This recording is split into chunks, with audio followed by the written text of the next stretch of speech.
Haydi geleyimisun gül kokulu dağlara, basmak isteyimisun o bembeyaz karlara. Balıklar takili bak sevduğum ağlara, Karadeniz kıyından çıkalım yaylalara. Haydi gidelim haydi gurbetten yaylalara, elimizi tutalım yar soğuk buharlara. Eski bir köy evinde yakalım sobamızı, iki bardak çay ile dalalım hayallere.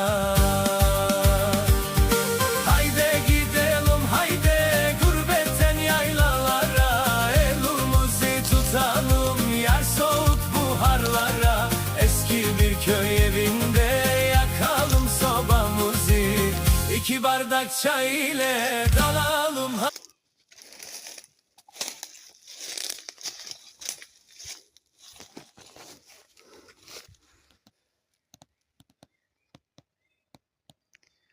Mantar tarlası.